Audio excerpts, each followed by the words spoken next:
Maxie, I've been thinking, should we do season 3 on the Dr. Joe show? You sure? You sure it's a good idea?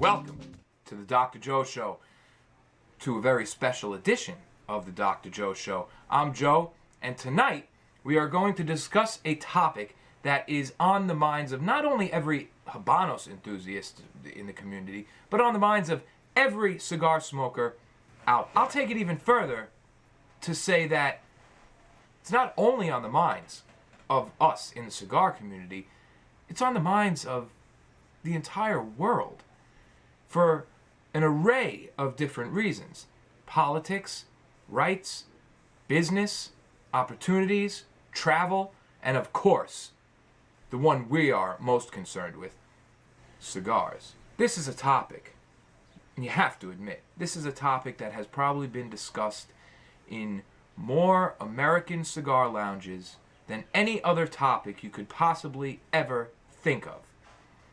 It has been ongoing for over 50 years now. And, well, it's coming to a point where it looks like it could collapse any day now. Now, allow me to begin by saying I have gotten a frenzy of emails about this subject. I've also gotten a fair amount of comments. Most of them are akin to the comment we read on our last episode that I said would segue into our embargo episode. Good news, Dr. Joe, good news, the embargo is going to be lifted. That's horrible news. It's fucking horrible news. And this episode is going to tell you why. The embargo being lifted, falling apart, being taken away, ceasing to exist, however you want to say it, is not what the general populace thinks it is. If you're not familiar with Cuban cigars, then you probably want the embargo to desist. Let me rephrase that. If you're a cigar smoker, but you're not familiar with Cuban cigars, don't have Cuban cigars, can't get Cuban cigars, or think you can't get Cuban cigars because you don't watch the Dr. Joe show, then you want the embargo to be lifted. Well, that's because you don't know shit about Habanos. For those of us who do, we have different questions to ask. Among those are some very good ones, and tonight that is what we are going to talk about. Some of these issues include, for instance, will we be seeing Cuban cigars in American cigar shops? What about new blends? Non-Cuban companies, Nicaraguan, Dominican, Honduran companies, using Cuban tobacco to make all new blends. You know, we already have so many blends that are Nicaraguan wrapper with Honduran Dominican filler, or Dominican filler with a Honduran binder and a Nicaraguan wrapper, or a Dominican wrapper with a Nicaraguan binder and Honduran filler, or all sorts of cross-region blends. Throwing Cuba in there raises the number of possible blends exponentially. It's a cigar lover's dream. It really is. But will we actually be seeing anything like that? What does this mean for us as far as quality, as far as availability? And finally, the big one. The main reason that we do not want the embargo to end will be explained later after we go over some of these other topics first. So, without further ado, let me begin and get into this. You know, this is kind of a nice episode because I get to just sit here and smoke my cigar and not have to worry about brand history as far as making sure I don't make a fuck up or say something that's not true or an assumption, or make sure I stick to my research. See, that's the thing. I always do my research. I know about the brands. But I always have to double check everything I think I know. And while I'm doing an episode, if I come across a thought that I say, yeah, and they say, wait, did I check on that? And if I didn't, I can't fucking say it because assumptions are usually fucking wrong. But this is an opinion. Everything I say from this point out is my beliefs. My beliefs are my beliefs on what will happen should the embargo fall. So there's that. You can either believe me or you can say I'm full of shit. That's up to you. I'm sure many of you have your own beliefs. Another thing I'll say is don't let your wants trump reality. Look at the situation from an industrial point of view.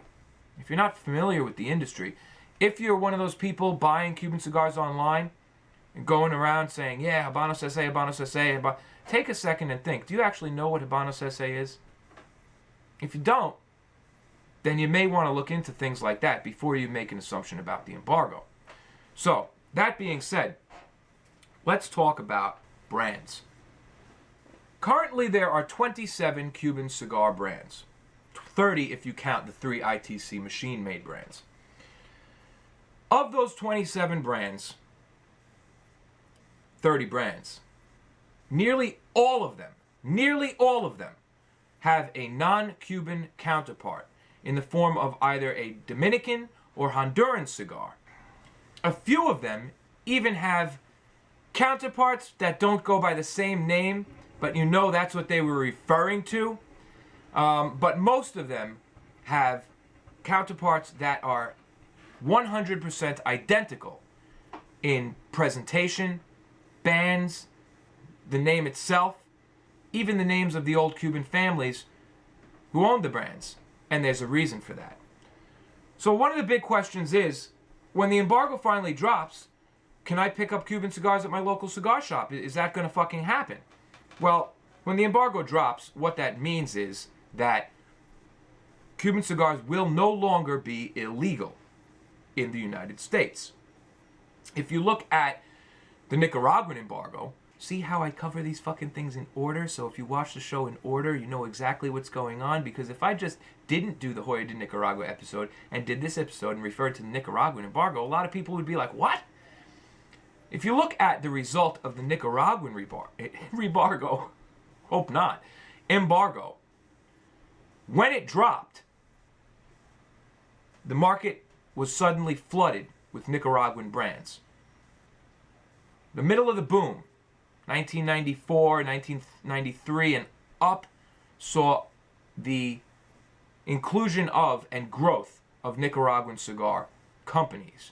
There was really only one by the time the Nicaraguan embargo ended. And now you all know which one that was. Joya de Nicaragua. Only a few years later, there were a slew of them. And the truth of the matter is that the boom itself never really ended. It ended from an analytical point of view as far as finance and economics go, because demand and supply, or the ability to supply, leveled out. But the growth of the cigar industry, the growth of new brands coming into the market, just kept going and going and going. And even today, mostly because of the internet probably at this point, you have a lot of people very excited about cigars, younger generations. If you look at what happened with the Nicaraguan embargo, you would expect possibly the same thing to happen with the Cuban embargo. But no, because there is one massive difference. A massive difference. Just because the embargo ends between Cuba and the United States doesn't mean that the revolutionary government that is still in power, that will probably always be in power over there, or, well, you know, is going to step down. They're not going to fucking step down. Doesn't mean that Habanos SA and Cuba Tobacco are going to shut their fucking doors and give all the rights back to the families and let farmers start growing anything they want, anywhere they want, anytime they want. They're not going to do that. Are you fucking out of your mind? They're not going to do that. Therefore, what do we have? What is this big difference between Nicaragua and Cuba? Well, when the Nicaraguan embargo ended, it was because the Sandinistas were finally booted out, a new government took hold, and people got their shit back. But because that's not going to happen with Cuba, you have only one brand, Habanos SA. It's one big fucking brand with a whole bunch of lines. And they are not going anywhere. Habanos SA has done wonders for the Cuban cigar industry. The Cuban cigar industry is making more money than ever before. And not just by a little. A lot more money than ever before. So, they want their business to stay the same. That doesn't only affect the fact that there aren't going to be all these little Cuban cigar companies popping up like it was in Nicaragua. It also has an effect on things we're going to talk about later, as you'll see. Moving back to the American side, as I stated before, you have a non-Cuban cigar brand for almost every Cuban cigar brand in existence right now. Well, how is that possible, and what are these brands? Well, most Americans who aren't familiar with the Cuban cigar industry or Cuban cigars, who do know that there are Cuban brands by the same name, call the brands over here copycat brands. Incorrectly, may I add. And this is going to throw a lot of people, and it may even fuck a lot of people's heads up, and it may even get people a little pissed at me, but I don't care. They're not copycat brands. In fact, they're the real brands. And you're going, whoa, what the fuck are you talking about, man? Well, let me explain.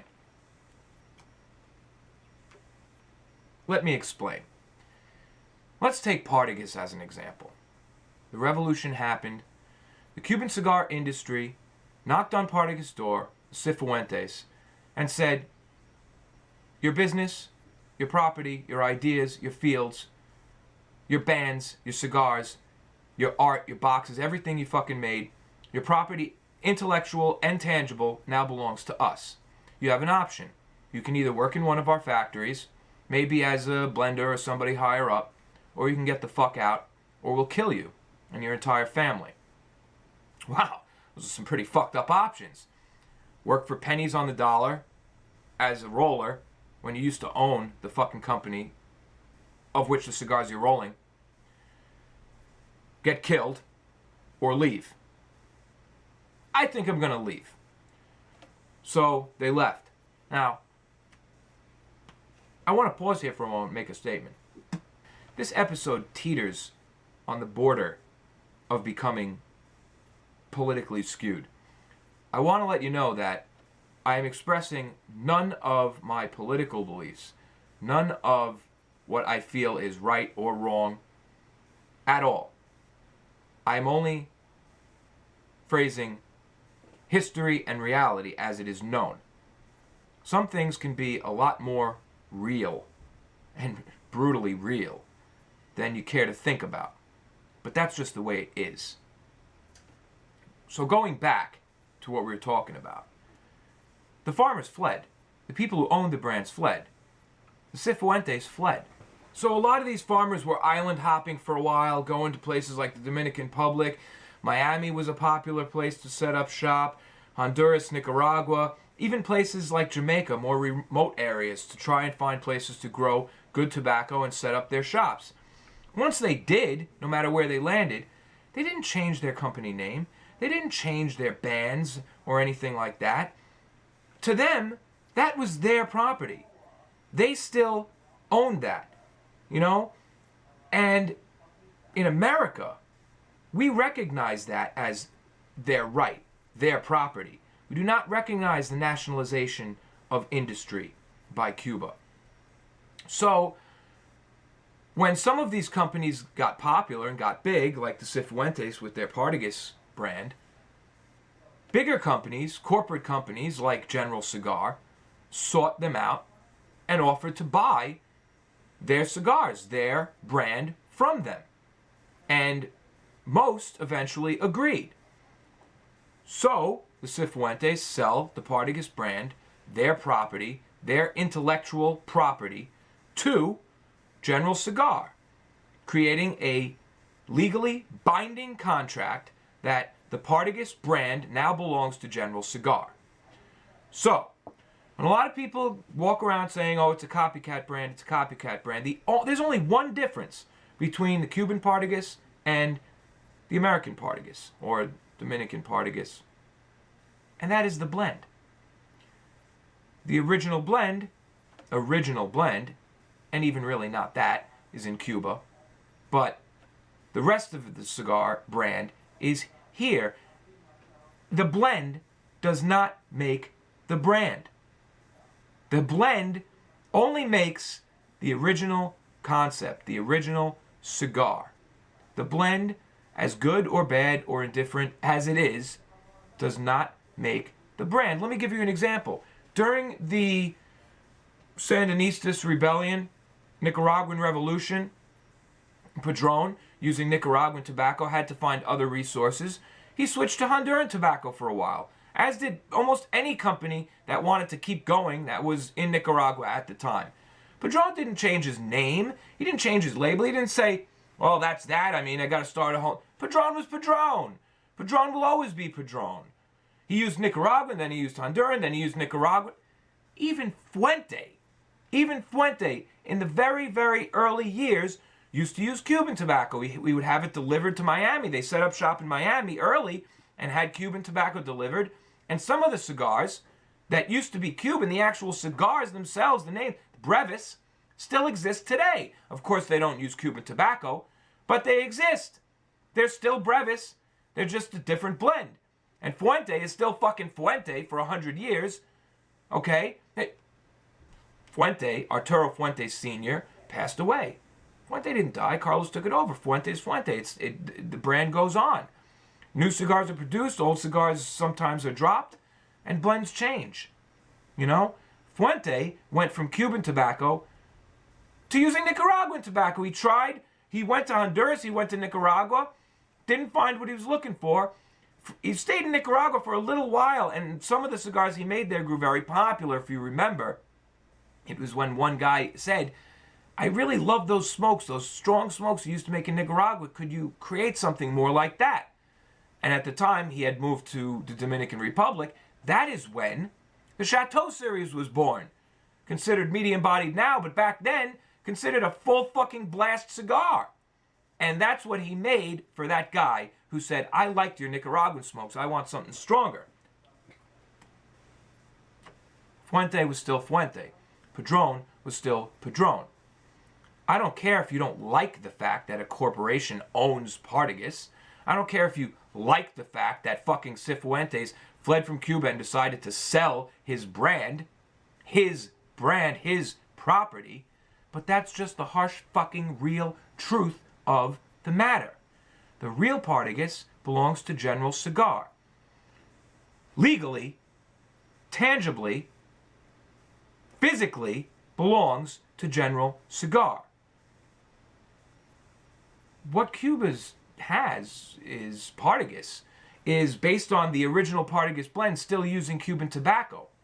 But if you're one of those people out there saying, no, the blend is the brand, the blend is the brand, even the blend Cuba is using is not the fucking same. It can't be the same because they changed the fucking tobacco several times over. It's a hybrid. It's a new strain. Not once, not twice, several times a new strain. So you can't have the exact same blend. You have something that creates a very similar flavor to what the original Partagas may have tasted like. But you don't even fucking know that! Because you don't have a 100-year-old box of fucking Partagas. Obviously, you can tell there are some people I've been emailing who don't appreciate when I say, well, you know, this is the truth. Because they spent thousands and thousands and thousands. Hey, I spent a lot of money too. You know what? And I'm still going to spend money because I love Cuban cigars. I love those blends. To me, it has nothing to do with who makes them and why.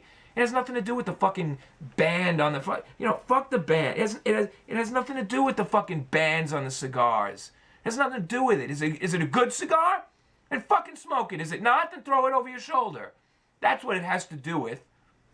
So please, stop arguing with me about where the real brand is. The real brand was sold to General Cigar by the Cifuentes family, the people who created the fucking brand in the first place. Well, no. Partagas created the brand, and then, Don Jamie Partagas created and then it was bought by the Cifuentes, or, that's our old Partagas brand history there, but the Cifuentes owned it at the time, and it was still Partagas, even though Partagas was dead. And then Cifuentes sold it to General, and now they're all fucking dead, but it's still fucking Partagas. It's just a Dominican cigar, So you have to look at the truth behind things like that. Now, you think I've gone off on an incredibly fucking crazy tangent, but I have not. Because we're coming right back around to what that means for the embargo. What that means is that there is a brand, a legally real brand called Partagas here in the United States. And there is a brand in Cuba that was stolen from the fucking Cifuentes called Partagas. They're not going to fucking coexist on the same shelf. It's not going to fucking happen. Not going to happen. See, as a cigar smoker, as a real cigar smoker, you can't care too much about shit like this. You really can't. You really can't. According to everybody in the world, don't worry. Your cigars are fine. According to everybody in the world, Partagas is in Cuba. That's what they want to believe, and that's what they want to think. Fine. That's great. The closest thing to the truth is, the closest thing to the original Partagas blend is in Cuba. And they still call it Partagas, and they still put it in boxes that say Partagas, and still sell it as Partagas. So, there's that. But having to do with our episode, these cigars are not going to fucking coexist on the same shelves. It's just not going to fucking happen. It's not going to happen. General doesn't want it to happen, and Habanos SA doesn't want it to happen. They don't want it to fucking happen at all, Now, let me be fair and say that there are problems that go the other way around also. For instance, General Cigar's Cohiba. Now, Cohiba was not bought off anybody. They just made it. Cohiba was a very popular cigar when it first came out, when it was first released to the public. Created by Eduardo Rivera and Fidel Castro, and very, very, very popular. Habanos SA's flagship cigar that makes the most money per capita. Not the top selling, because it's fucking expensive, but the top grossing for the numbers sold. And General Cigar decided to make Cohiba. Now, this is a brilliant little scumbag business move, because people say, Cohiba, it's so popular. The name alone is worth billions of dollars.